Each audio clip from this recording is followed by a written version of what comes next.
Hey, Rudy, how is it go?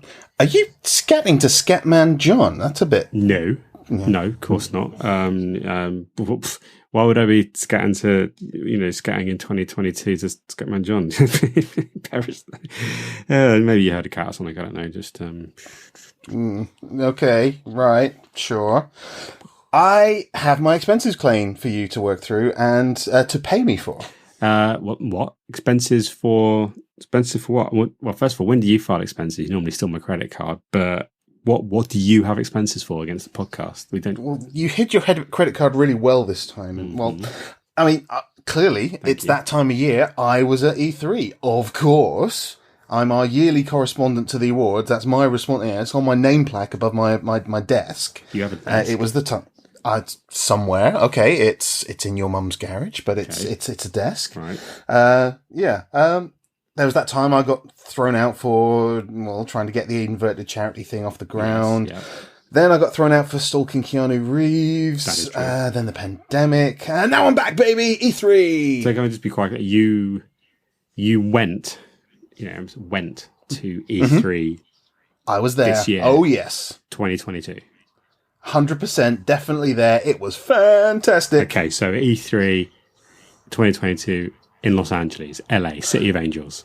City of the Angels, of course. In United States of America, that big place that's a long flight from us. Big country. Yeah. Yeah, they got a different president now, so I've decided that it was okay to go there. Where else would I be this time of year? Okay, right. We've done specials on it, we try and do that every year, and now I'm back. Rather a fun-filled few days, if you ask me, on the convention floor, hobnobbing with some other bigwigs, getting some exclusives, news releases, all the backroom chatter, all that kind of wheeling and dealing. Wee. Yeah, I'm not sure I do know. I mean, I'm going to hear it. What did you see? I went to the very nice Phil Spencer jacket show. You mean the Microsoft Xbox thingy? Yeah, Xbox, Bethesda, all that stuff there. I saw Starfield up close, personally, plus Redfall. That looks like it's going to be pretty good. I mean, there was some rubbish thing about a Hornet or something, but no, I completely ignored that.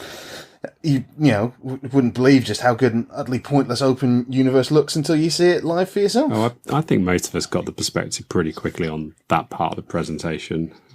Then there was Final Fantasy VII presentation with all the different remakes, remasters, re-releases, rebirth, reintegration, reimagining, reanimation, the lot! Plus, indie games. So many indie games.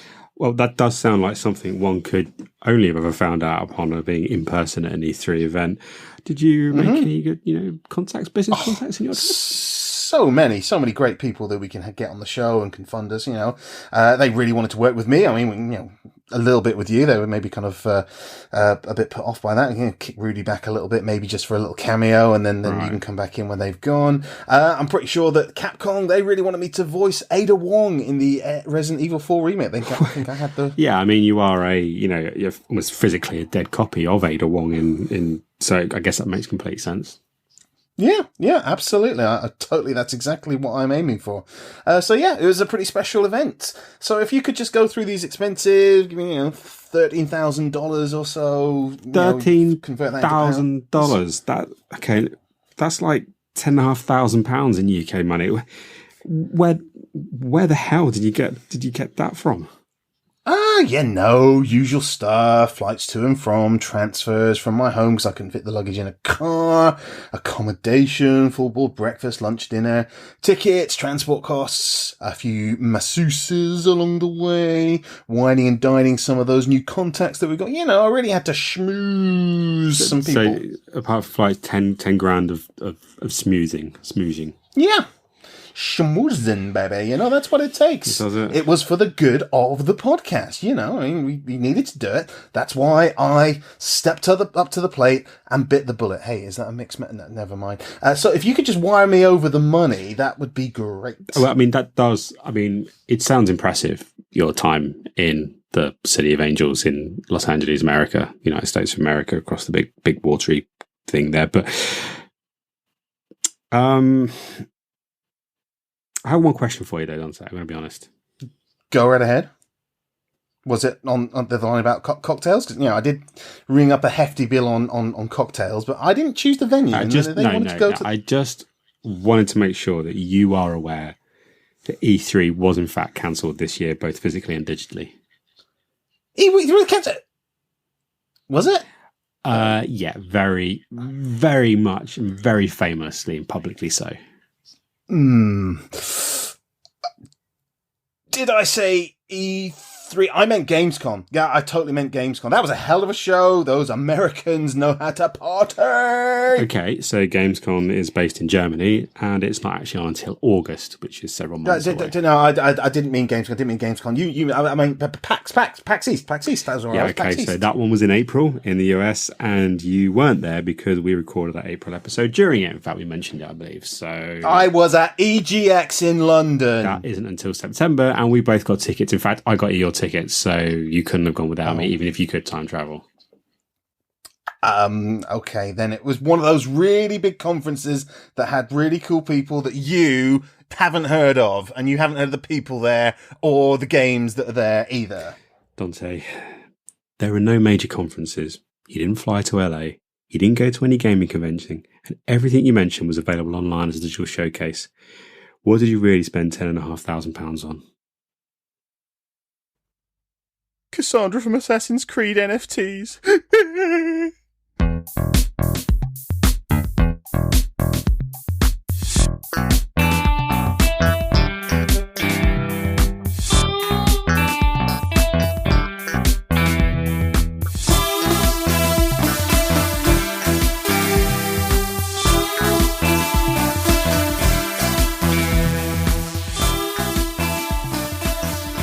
And hello, Jambaggers. Welcome to another edition of the Jambags Comedy Gaming Podcast. It's a pleasure to have you here on our podcast with me, Mr. Dante Rodriguez, and my esteemed colleague, Mr. Rudy Manchego. Hey, Rudy, it is fantastic to see you. Fantastic to be back. Yeah. Fantastic to be talking about gaming. There's so much kind of great stuff on the horizon, or at least, the stuff that I definitely saw at E3 and definitely wasn't buying NFTs. Okay, let's keep away from that now. We've had that discussion off air. Yeah, okay, I still have the bruises. But anyway, so it's been, another month, a lot of time spent alone dealing with the adulting and trying to escape from that by gaming. What have you been gaming, Mr. Manchego? What games have you been playing? Oh, that's a good question. A bit all over the place. I've been continuing. I got Horizon Forbidden West when it came out, and then I put it down to play Elden Ring. Ooh. So I've been getting back into that. Of course. I'm trying to go for the platinum 100%, which is possibly to the detriment of the game, but I'm about 60 hours in, and I think I'm coming towards the end-ish. But it's also giving me hand cramp. Maybe I'm getting old because of all the shooting. Ooh. But that I finished off on the old Steam and Steam Deck. I played Cloudpunk City of Ghosts DLC to sort of complement the main stories, which was really cool. What else have I been playing? I played a game about a gibbon on the Nintendo Switch, which was kind of made for charity, where you play as a gibbon. It totally didn't make me well up and get a bit sad. No, you don't do that with games. No, I totally wasn't emotionally devastated by elements of the monkey game where you swing through trees. What else have I been playing? It's a good question. I'm certain I've got something else that's been going on.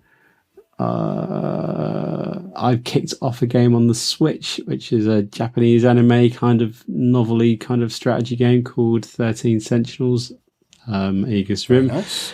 And I think that's it. How about yourself, Mr. Rodriguez? There's quite a mixture there for me, and I'm kind of a bit flitting between stuff at the moment, but what have you been up to? Quite a mixture. It's a much shorter list than yours. I have been playing Halo Infinite quite a bit. Again, it just feels like sci-fi Far Cry, which is kind of a lot of fun. A little bit of Fortnite. There's a Darth Vader skin I really want in the Battle Pass this season, and I've been going back really retro, really back to my backlog, even further than Mafia 3, like I was last month. I've gone back to Jade Empire. Well, that is going back. Yes.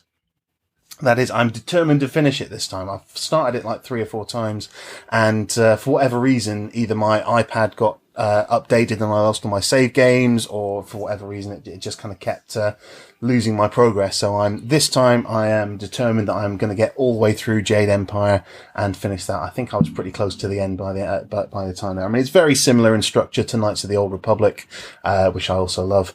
But yeah, it is a great game. One of those very good sort of classic BioWares before they went all Anthem on us. Yeah, I mean it's a shame, isn't it? That's the kind of the high mark of BioWare for the last few years has been a reprint of their existing games. But yeah, and before that there was a kind of a pale imitation of Mass Effect, and I've got high hopes for the next Mass Effect game. I'm hoping they're going to get back on form, but I feel like if they don't get back on form with the next Mass Effect game, I think that BioWare is doomed. Yeah. I think not to over kind of blow it dramatically, but they may be doomed. Doomed, I tell you, doomed. Sorry, Mr. Candlestick Maker. Yes, well, absolutely. Yeah, so on a mixture. Doing anything else gaming related? Anything else you've been particularly excited through since it's not E3 season? Well, I mean, I did see the Xbox showcase, and I thought there was some good things in there. I know Silk's on. In the next 12 months, maybe, hopefully. Was that in there? I think I tuned out during that trailer. Yeah. No, that actually did look pretty good, to be honest. And we've got there was some sort of stealthy looking games that look quite good, like sort of almost like an anime version of Assassin's Creed, where you kind of stealthily attack robots. I forget what that game was called. That looked pretty good. Redfall, I thought looked interesting. Again, certainly, because of Game Pass, I'll maybe give it a try. I'm hoping it will make up for Back 4 Blood being a bit terrible. And I thought Starfield looked okay. I thought, there was a couple of things that maybe gave me a little bit of concern, but generally I thought, that would be something I'd quite like to play. Yeah, we've got some news on that later on, so I won't get too far. My feeling on that was I will wait for reviews on that one. I think the potential is great, but they're trying to do something that I think no one's really succeeded at. So let's we shall see if it is successful, I guess. But we'll see how it goes. But I quite like what I saw. I thought it would be the type of game that I could get stuck in. I mean, knowing that I love Mass Effect and those kind of space RPGs, I'm hoping it will at least be enough to kind of tide me over until another Mass Effect game comes out, assuming that's any good. Yeah, hopefully that is the. Yeah. But I know you've had a bit of a project on lately. I know you've been working on some of your retro games. I have. I did a member of my extended family had found, I think, in a storage cupboard or even possibly in a shed, their old PlayStation 2 from back in the day. It was filthy and rusted, but I think it's great that they gave it to me rather than bin it, because I think that was like, I need to get rid of it. So I was like, well, I'll see what I can do. Took it apart, gave it a clean. Cleaned all out, and then I modded it with a hard drive and then put loads of backups for my games because the disk drive was a bit wonky on it, and I had problems getting it to spin every time. So rather than try and do anything more complicated than that, I put a hard drive mod on the back of it. So now I've got digitized versions of all my disk-based games because they're pretty quick to back up on a CD-ROM, from a CD drive onto your PC. So now I can just play them all straight from the device itself. So yeah, and I'm actually doing a video for that for the Any Button Game website. They've asked me to put that as a topic, so you might be seeing that coming up soon if I ever get around to editing it. Please do check out the anything from ABG. They are great people.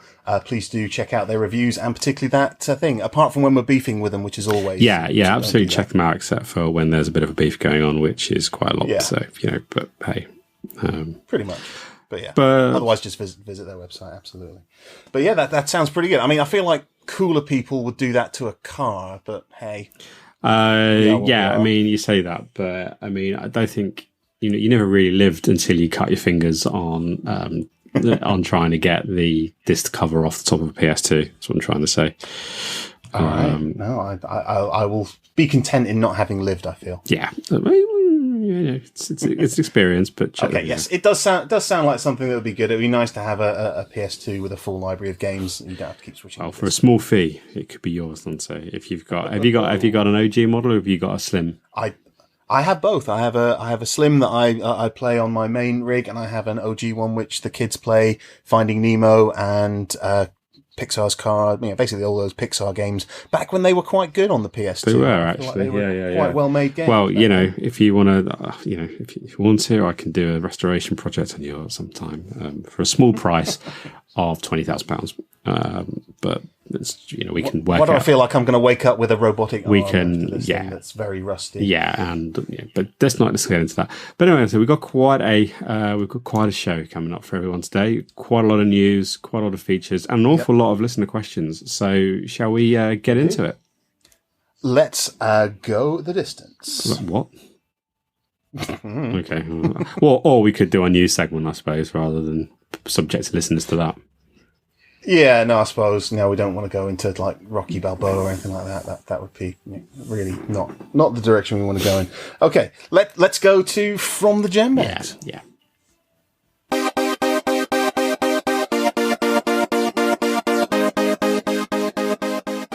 Hey Jambaggers, welcome to From the Jambags. It is our monthly news segment where we go over the hottest topics to do with gaming news, straight to your earworms or ear muffles. It's such hot news this month. It's really sizzling, real kind of good news. Yeah, wow. And I'm going to kick this one off, Dante, with talking about actually one of our previous interviewees. We've had this person on the podcast. Well, yeah, he was my fellow community service, kind of person that I was sentenced to do all sorts of work with. So I thought, we recorded it for the podcast. Well, we did. So we are talking, of course, of the one, the only, hey, Todd Howard of Bethesda. Todd, it just works, Howard. So it just works. Big deal for Bethesda, showing off their first real, massive game since Fallout 76 debacle, but also since being bought out by Microsoft. That is, of course, the open universe role-playing game Starfield. And yes. The main thing I took away from it, and quite a lot took away from it, was that there was over 1,000 planets, to explore. 1,000 planets. I mean, do you think people have coded those manually? Well, it has this mind-bogglingly large amount of fetch quests has been confirmed by Todd to have really fun missions, such as mining for materials that are needed for your spaceship, mining for materials for your weapons, mining for materials for your base, mining materials for another base, and collecting over 6,000 alien groin collectibles from different points on the planet. It's also highlighted that highlighted, been rumoured. This is a rumour, so take it with a pinch of salt. That there will be over 200,000 NPCs across the galaxy claiming they took a laser to the knee. Ooh. So. All right. Okay. Hello. Yeah. No. That's all. Yeah. I'm hopefully it will all just work. Yeah. Hopefully it will just be working, and also it sounds riveting. I can't wait.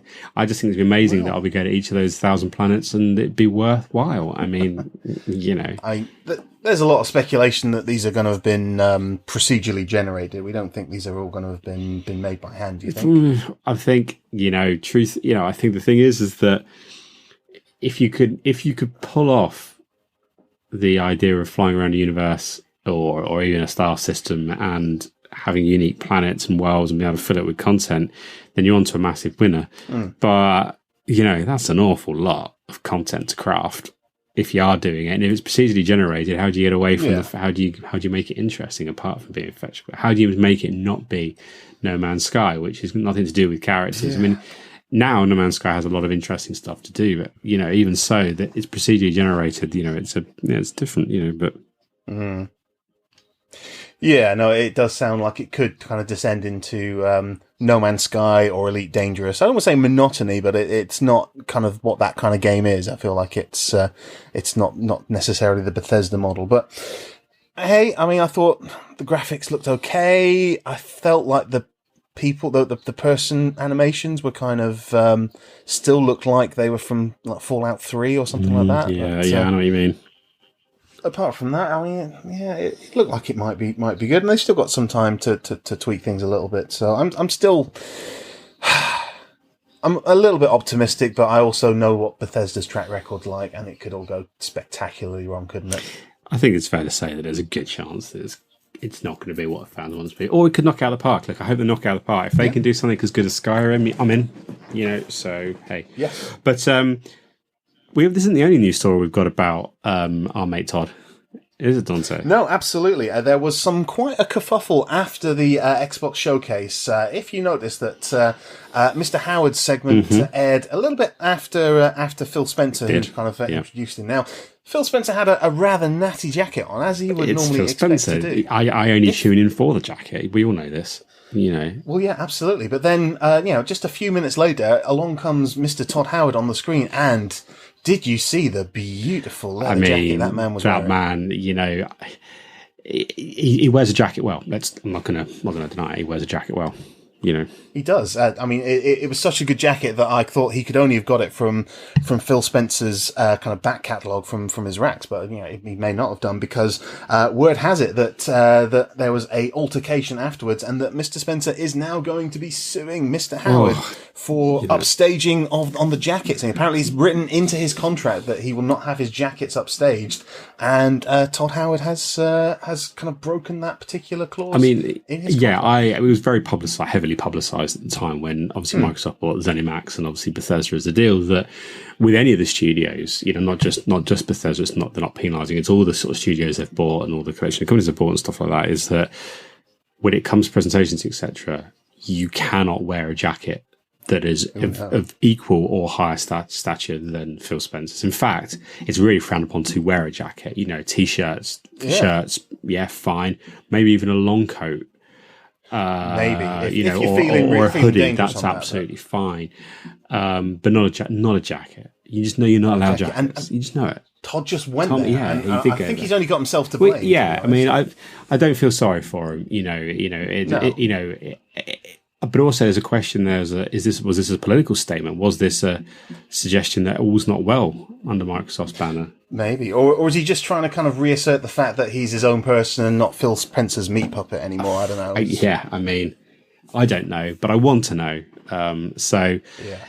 What we're going to say is next year, all eyes are going to be... When this comes to trial, I'll be watching this just like everyone else was watching some movie star defamation thing a couple of months ago. Exactly. This is the real thing. If you're this is much better than that one. Completely. Yeah, completely better. All right. Moving on now to our next little news nugget. We got something from Hacktivision Snowstorm, do we not? We do. So it's something else that also came up, during the Microsoft thing, but in the news or not. But massive, dungeon crawler, loot fest. Lucifer is a series of games. Yes. But the recent iteration, Lucifer 1, 2, and 3. I think there might be. There's a big fourth one, a big fourth Lucifer coming. But there was a mobile spin-off which gained some notoriety several years ago at a BlizzCon festival. It was kind of teased as being a mainline entry. There had to be a mobile game. But Lucifer Eternal, which is a mobile version of Lucifer, as reports, it had the lowest user score on Moldy Kumquats of 0.2%, or rancid ballsack, as predicted by many. Hardcore. It's got the rancid ballsack. As predicted by many, the hardcore gamer fan base don't really want to play mobile games, and since that subsequently it's come out, as these things tend to, that as a mathematical study has deduced that in order to fully level up your player, it would cost you £110,000, which would be about $140,000, which is the equivalent cost of one of your kidneys on the black market. There's also no way to level up without spending real money on mythic nuggets, which is, of course, the in-game currency and stuff like that. So despite being free to play, it's definitely pay to win, which for a looter crawler dungeoner thingy is not what those fans want for a game, which is also a shame, because ultimately a kind of repetitious sort of kind of game on your mobile is pretty good, and it looks good apart from that. it looks like it's absolutely. It's like Diablo, not Diablo, that's some other game I'm thinking of. Lucifer 3 on my Switch is one of my favourite Switch games. It's exactly, it's perfect. Really well. Pick it up, put it down, pick it up, put it down. It's exactly. It's definitely gone down like, I suppose I would put it as a sack of shit, really. Absolutely, yeah. A mouldy kumquat ball sack full of poop. Yeah, without. So and it's a shame, because, oh, how the mighty have fallen and all that stuff. But yes. But look, it is what it is. So let's go on. We knew this was coming. I mean, this has been in the works for a while, hasn't it? I mean, it's like, hey, nobody saw this coming, only it did. I don't know how the app is performing in terms of sales or whether people are actually buying the MTX or not. But I know. I feel like the negative PR is going to be bad enough for Activision Snowstorm. Not that they could do with any more of that later. Yeah, they've got some issues. And that also neatly segues, I guess, into your final story of this month. It does, yes, absolutely. You know, we've had a few kind of public statements coming out in the last few days. Lots of investigations of bad behaviour going on, and people kind of coming up with statements. Now, we've had a statement come from Bowser Incorporated. Mm-hmm. Now, Bowser Incorporated launched an investigation conducted by Bowser, and they have found, after an extensive investigation, that absolutely no princesses were ever kidnapped by Bowser Incorporated, apart from a few isolated instances where princesses were kidnapped. But those really can't be blamed on Bowser, because Bowser Incorporated has concluded that Bowser is innocent of kidnapping princesses. So there. Well, he said it, so he wouldn't lie. Why would Bowser lie about absolutely. it? I mean, if it, trust it Bowser. looked a bit from us externally, from all the things we were seeing in every single iteration of the thing it featured in, was that Bowser was in fact kidnapping a princess. But if he says he's innocent, I believe him. I mean, why would he? Yeah. I mean, why would he lie? I mean, all the evidence we saw of Bowser kidnapping princesses in various different games, and all the people that have come out to talk about, seeing the princesses being kidnapped or anything like that. Now, I mean, obviously kind of a bunch of lies or anything like that, because Bowser says they're innocent, so that's great. Similar statements from Donkey Kong. Apparently, after Donkey Kong investigated Donkey Kong, no barrels were ever thrown by Donkey Kong at anyone, and again, no kidnappings ever took place. Again, I'll go with it. Yeah, sure, why not? Why the heck not? And the people at GLaDOS have definitely not enslaved humans for testing and portaling purposes. Good. I think maybe, I don't know. So I mean, it's all good news all around, isn't it? Really, at the end of the day, everybody's great. Nobody's a shit. And we can just go back to buying games from these terrible companies and just enjoying them guilt free. Yeah. Yay! Oh, it's good. That's the news, everybody. It's good to end it. It's good to end it on a high point there, isn't it? On a really, really positive. Oh no, it's terrible. But we're trying, guys. We're trying. We're trying to be positive. There's going to be some good news coming from the games industry at some point, but I guess that's not today. And on that note, we are moving on to our next segment. Mm-hmm.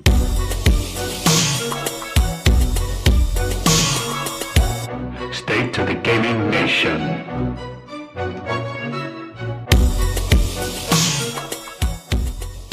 And welcome. Step right up to the brand new Jambags merch store, everybody. Yes, that's right. The Jambags Comedy Gaming Podcast is launching its own range of merch. We have all sorts of things for you in our merch store. So please log on to jambagsmerch.co.uk and see if you want to buy something. We've got Jambags t-shirts with the Jambags logo on them. We've got the Jambigos, which sometimes work if you jam them into your Nintendo Switch a little bit. You can get some of that stuff there. You got the old Jambigos of myself and Rudy. We've also got Funko Cocks, which are a bit like Funko Pops, but they're kind of built on other things. Maybe some dildos and hand grenades and that sort of stuff. All deactivated, of course, completely safe, 100%, and all sorted out there.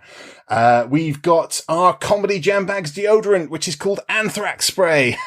You spray with a can of anthrax, and you think, freak out your friends. Oh no, it's just Jambags Comedy Anthrax and all that sort of stuff. So please log on to the website, which is open as of 20 minutes ago. Thank you, Jambaggers.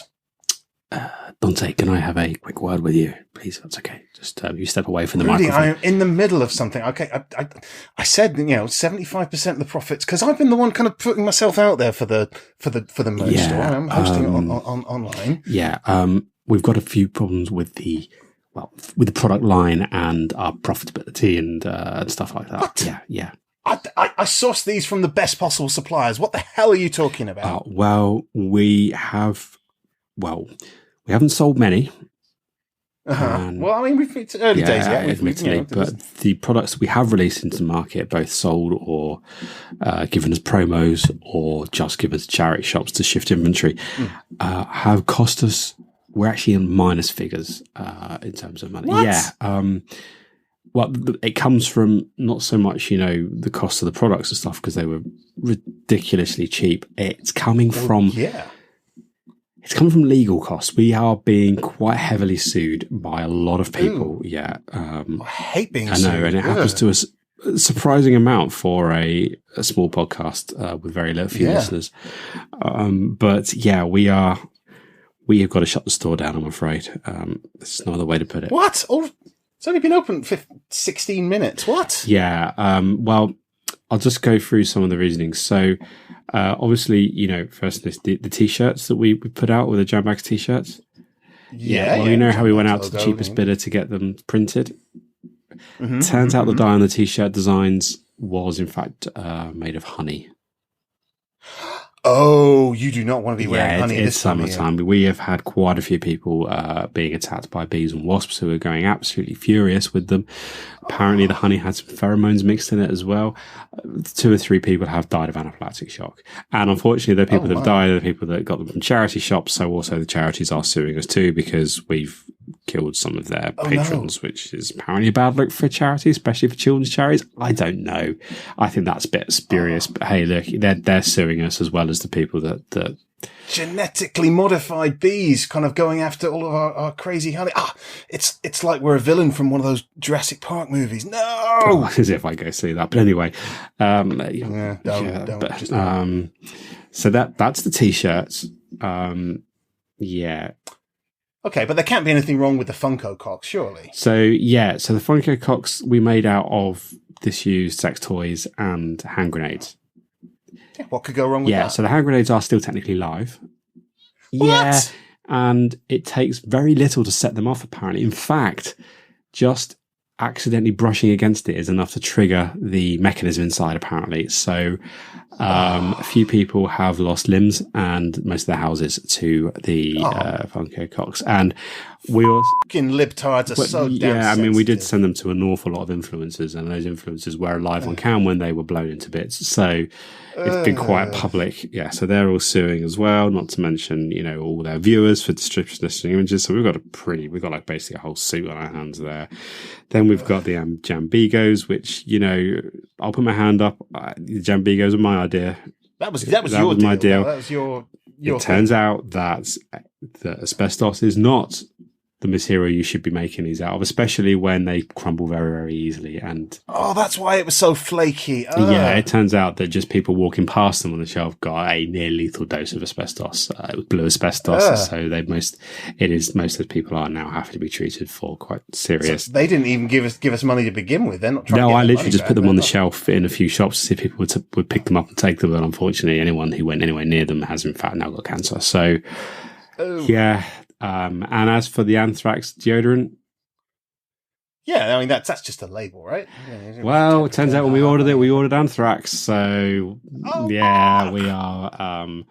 I mean, it's a shame, I guess. It's just it's hard making your way in this cruel world. Not only really just trying to make an honest living, selling some stuff, merchandise from the cheapest possible suppliers, but you're very, very inexact with your requirements and have no manufacturing capability yourself. It's tough, but I need to recoup from setting up the website and all that other stuff, though. All the stuff that how much did that cost? Setting up.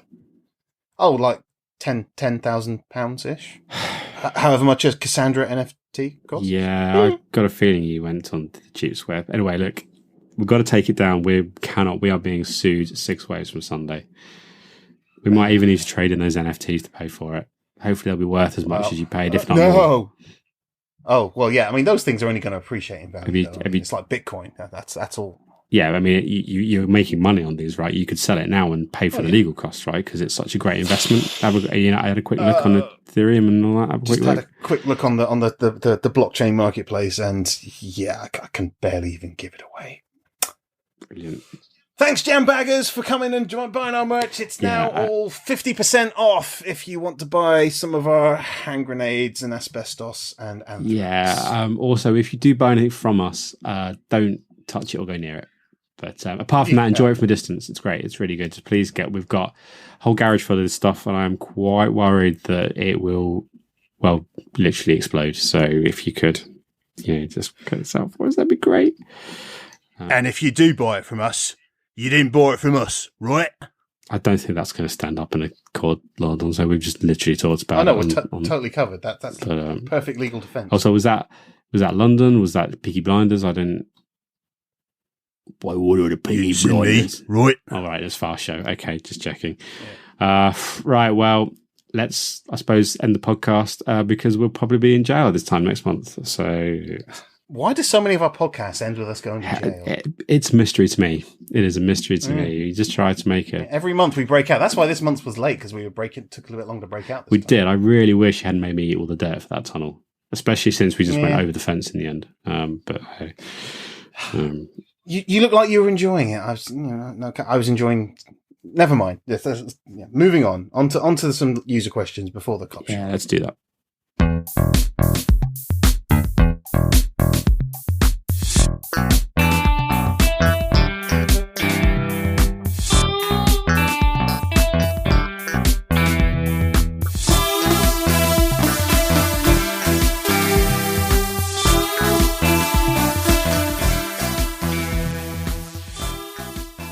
And Jambaggers, thank you very much. And we come to the end of this episode of the Jambags Gaming Podcast. But it's not really the end, because we have, don't we, Dante, a stack of questions this month from listeners. Oh yes, it's almost never ending. We hope you never leave. Never leave. Okay, you can leave. But so we want to go through them all, because we've got some we really enjoyed these questions going through, and we've actually got some really ideas for these ones. So we've got a full list of them. So although it's the last segment of the podcast, it's strap in. It's not quite done yet. You can't turn us off. Well, I mean, you can, but please don't.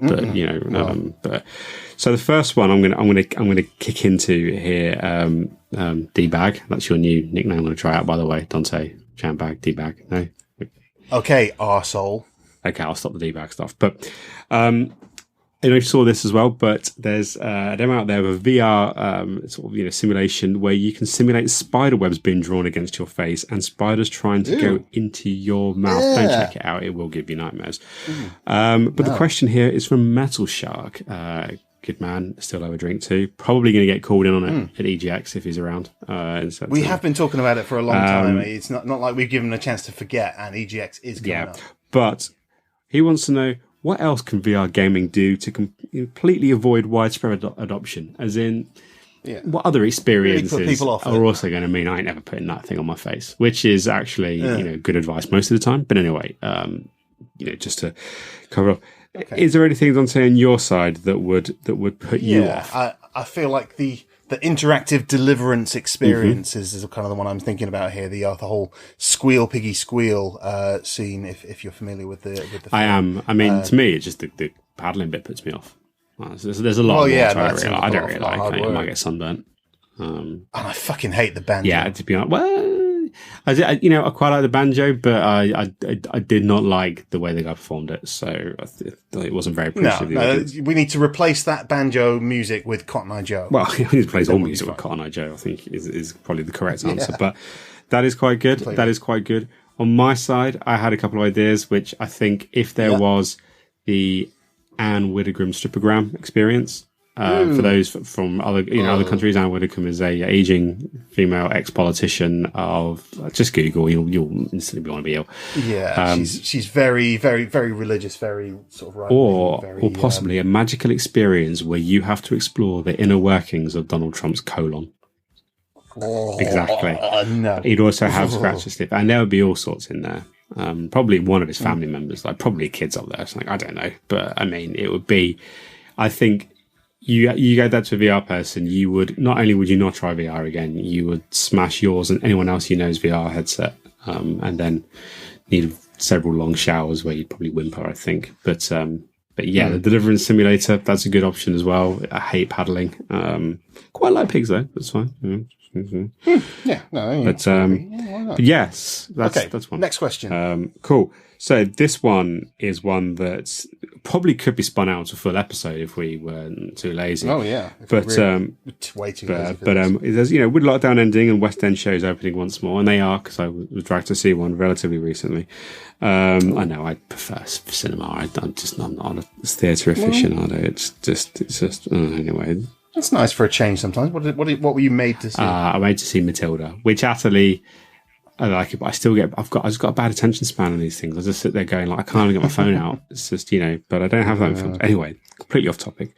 So what video game would make the best musical and why? And also asked for each of the co-hosts with a little direction to give a sample of a key solo performance song from the lead character. Well, I don't know if it would make the best musical. It's certainly the one I would most like to see would be a Mass Effect musical. I mean, that would be quite like an epic, wouldn't it? If you wanted to go through the whole saga. Yes. I mean, obviously. You'd need quite a lot of stage kind of things, like kind of planetary backdrops and spaceships and all that sort of thing, gunfight effect, laser beams and all that sort of thing. But yeah, I feel like it would lend itself well to the film. So what would the kind of, have you got any idea what the big numbers would be about for that? Well, I've got a small sample of the big number for you right here. So it goes something along the lines of, I've travelled the stars, I've become a spectre, and I've saved the universe. And now I want to knob the alien, I want to bone the alien, knob the aliens, and bone the aliens, and have alien babies. There is, wow, that is, have you finished? Yeah, for now. Good. I mean, obviously, I look forward to hearing your full production, off Shaftesbury Avenue coming soon, presumably. But definitely Shaftesbury Avenue. Shaftesbury Avenue, by the way, I forget, I'm not going to explain it to our non-London-based listeners. But anyway, so that was, I mean, there's certainly, it doesn't sound like it's going to be a family-friendly show, that one.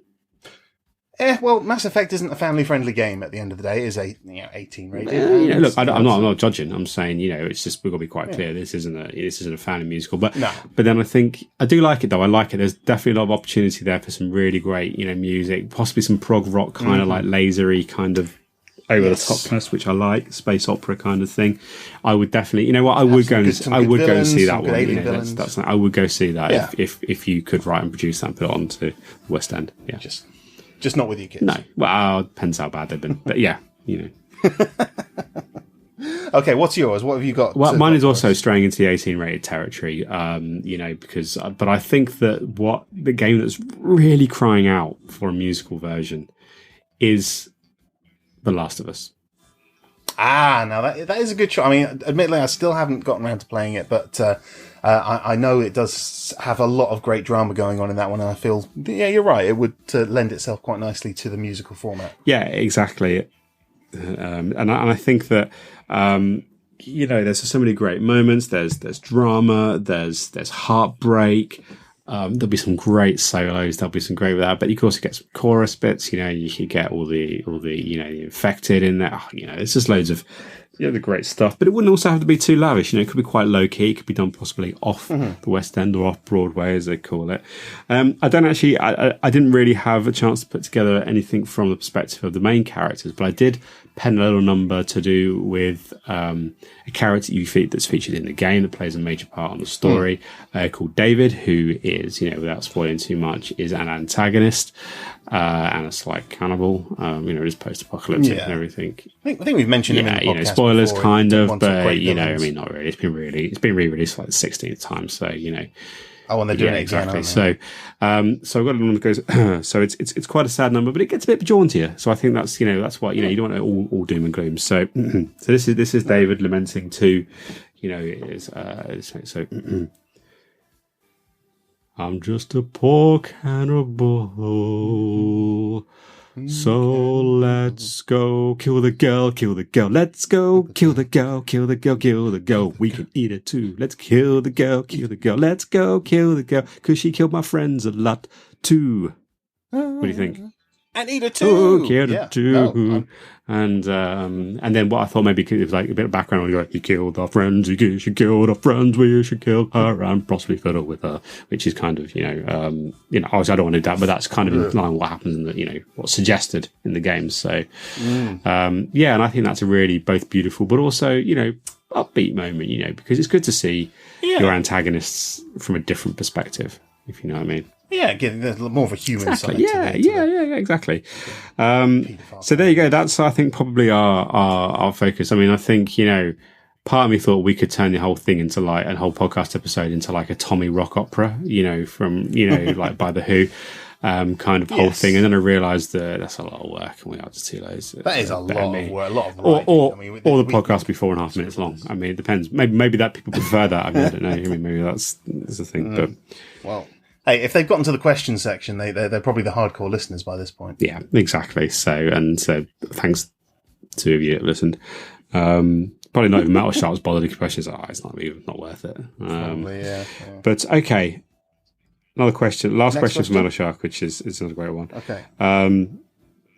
In honour of Obsidian's Pentiment, I can't sure. Is that a I believe game? it's part of the reveals that came out recently. Announcement: which time period and art style would you like to be characterised as in a character RPG? So we're talking about setting and feature and the art style that you would like to see. I've got a very specific idea, but do you have one? What you would like to see? I would like to see. I've seen recently saw the Walter Hill cult classic Streets of Fire, where everything is very 80s apart from the look, which is very, very 50s. So in this kind of neon drenched 1950s hellscape would be good. Okay, so that's an interesting one, because I don't think we've really seen that. We've seen elements of that. Obviously, the 80s kind of stuff has been prevalent in a lot of futuristic neo-noir, but also such things like Far Cry and whatnot. But yeah, I like that. I could dig that. Anything like or even something like that Far Cry spin-off would be pretty good. So what have you got? I'm going to go far further back, and I think prehistoric caveman times. Well, when I say prehistoric, I mean I've only really seen it in a game. I think in Far Cry Primal. But I'll probably go back. It's be really, really early days, kind of Neanderthal level, barely any kind of language. And I would just have it like probably an RPG. There'd be a murder mystery element to it, but it would, just be like just someone there with some leaves on them covered in shit, basically. And just be like, who killed Thog? And be like, and your option wheel just says rock. It's just like, rock killed Thog. Rock or animal. That'd be my kind of. Well, if you like the sound of that, I mean, going slightly off topic for a second, if you've ever played The Outer World, I'm not sure if you have or not. I've got into it, but not too far into it. So I fell off. It's one of my games that I sort of fell off, I think. I don't think it deserved it, but I did. So. It was a great game, but I started a second playthrough and I set my character's intelligence level to the dumbest settings, and so the dialogue options you actually get specific dumb dialogue that you can say where your character just doesn't understand how babies are made or how ships work. Or anything babies like that. made? Now you think about it, how? No.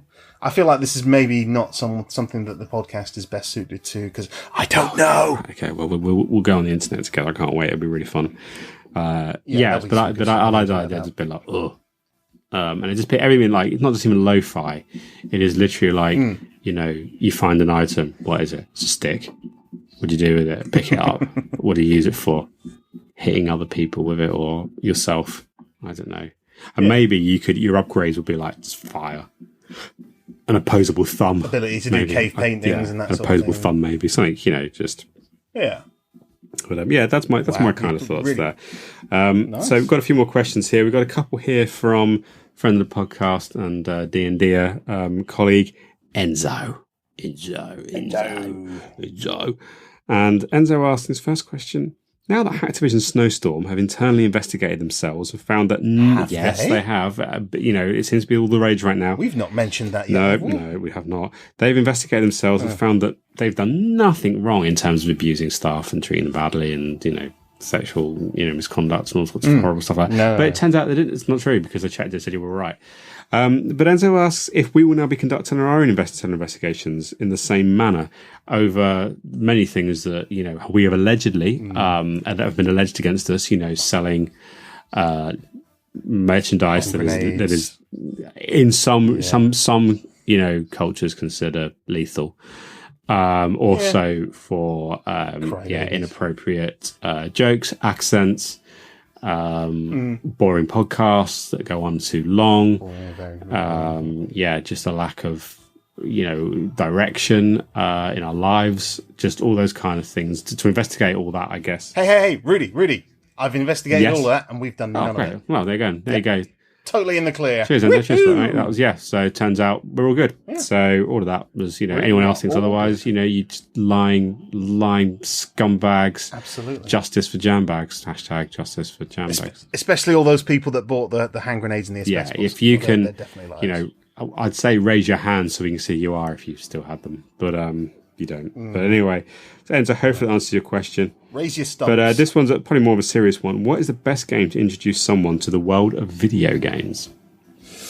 Oh, now this is a tricky question because you want something that's kind of got a decent hook, that's sort of addictive.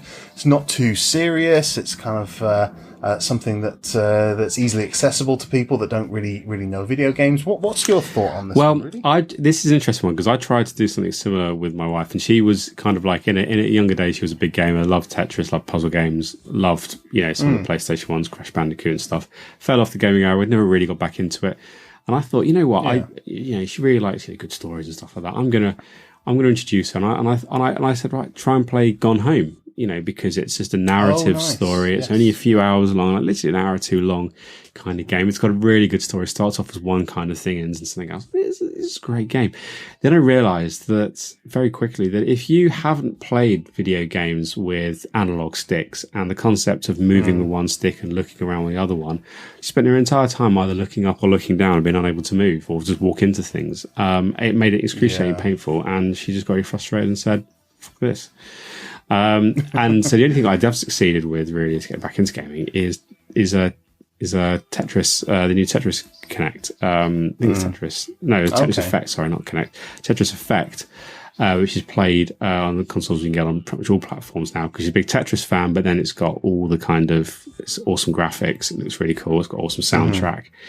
And I would suggest that people want a bit of nostalgia. I'd recommend Tetris Effect. I was thinking Tetris. Yeah. It's because people have got a bit of nostalgia for it, and it gets back in. If they play that might be a gateway drug. They'll be like, well, I've played quite a lot of Tetris. Maybe there's something else I get to. And it's short, hopefully, hop into other worlds. Have you got any other ideas? What would you recommend?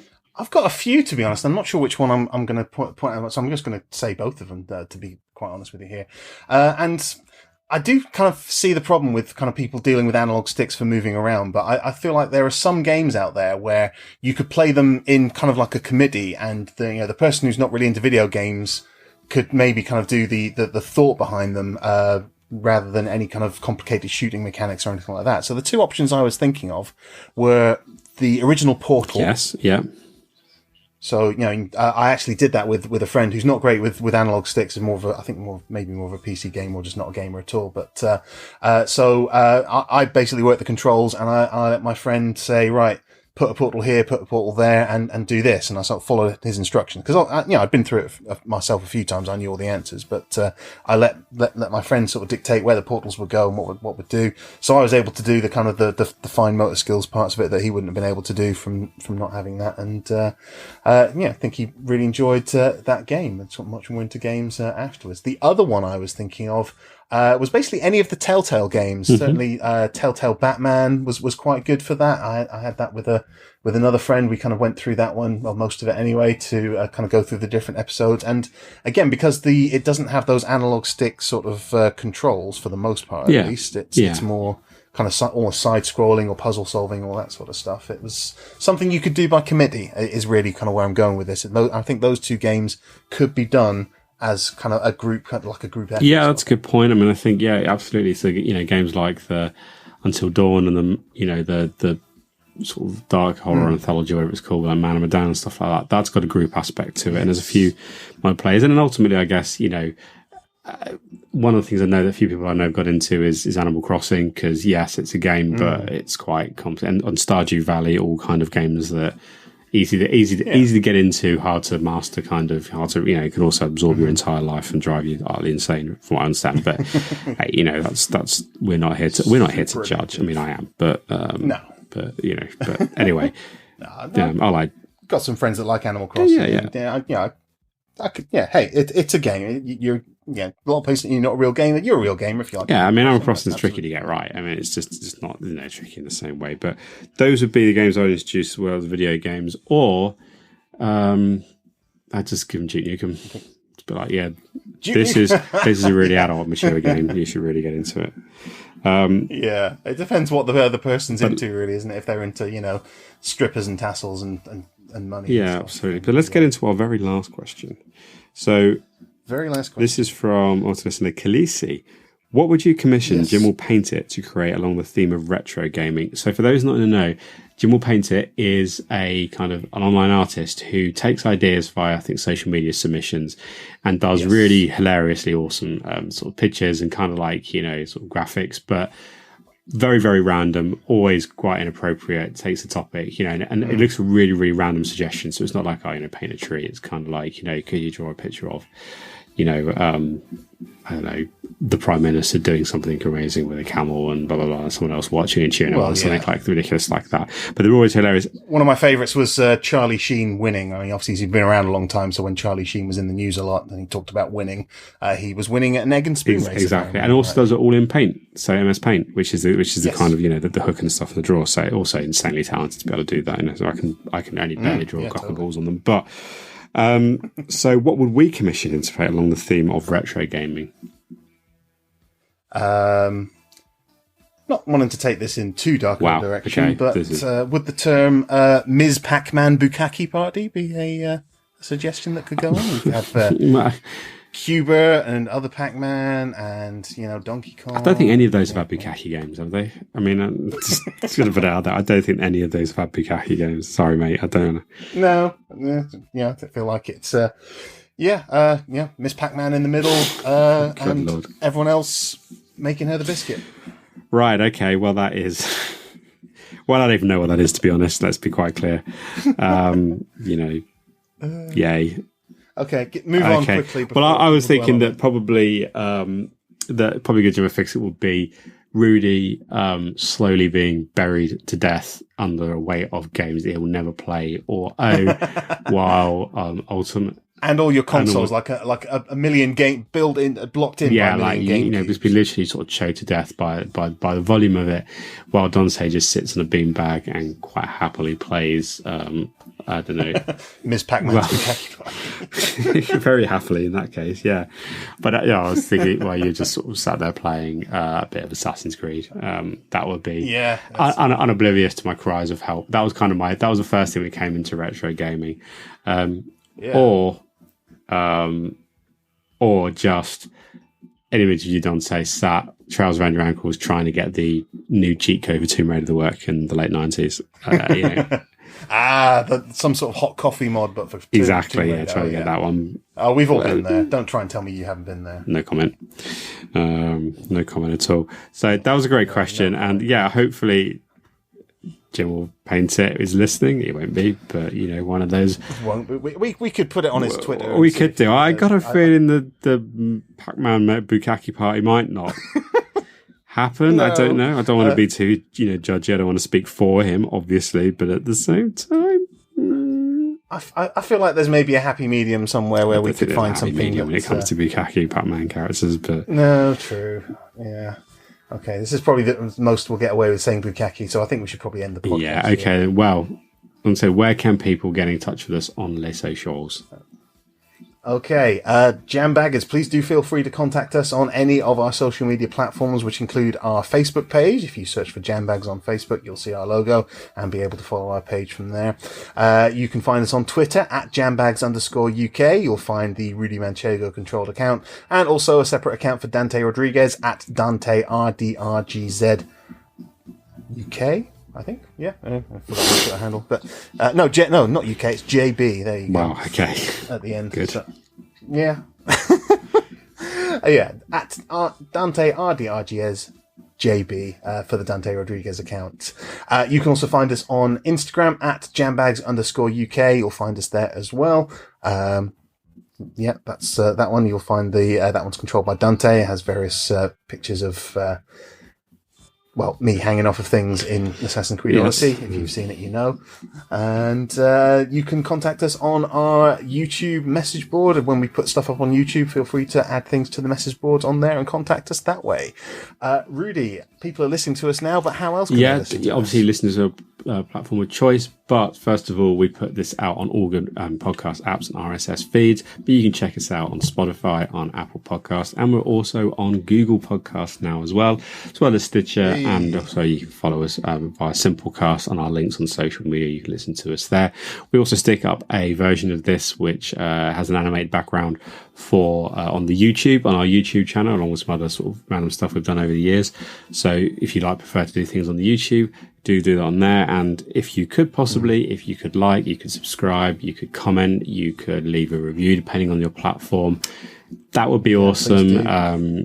Really appreciate it. It drives everything up the algorithms, and we could really do with it. So yeah, that's how you can get to us. So I guess that's it for another month, Dante. That is it. Absolutely, for another month. And if you are looking to buy something from the Jambags merch website, please, don't rub it on your Jambags because you'll probably lose them.